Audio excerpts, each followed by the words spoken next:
Red இருந்தா என்ன, பச்சை இருந்தா என்ன? இதை யாரா பார்த்துருக்கீங்களா? தெரியல. ஓகே. ரெட் இருந்ததுன்னா அந்த மருந்தை அதிகமா சாப்பிடக்கூடாது. புரியுதுங்களா?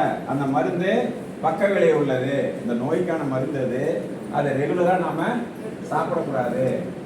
பச்சை அந்த ரவுண்ட் இருந்ததுன்னா அதுல வந்து என்ன இருக்கு, இயற்கையான பொருள் இருக்கு, அதனால அதுல நமக்கு எந்த விதமான பாதிப்பு இல்லை.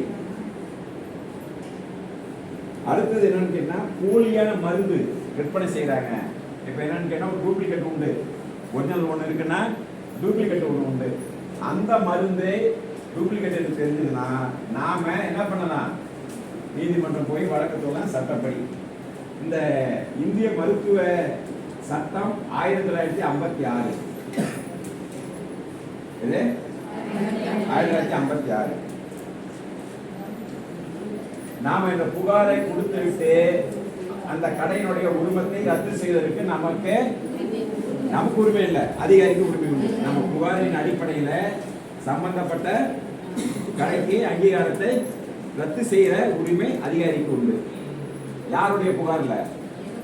நுகர்வோர், நீங்க அளித்த புகார்ல, பாதிக்கப்பட்ட நுகர்வோர் அளித்த புகார்னால அவங்களுக்கு இது உண்டு. அடுத்தது அத்தியாவசிய பண்டங்கள் சட்டம். அப்படின்னா அத்தியாவசிய பண்டம்னா என்ன?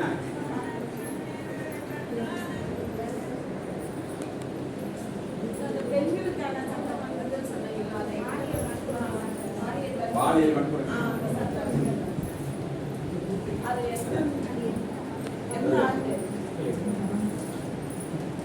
அடுத்தது இந்த அத்தியாவசிய பொருள்.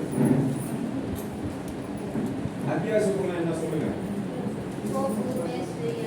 என்ன, நாம ரேஷன் கடையில் வாங்குற பொருள் எல்லாமே, உணவு பொருள் எல்லாமே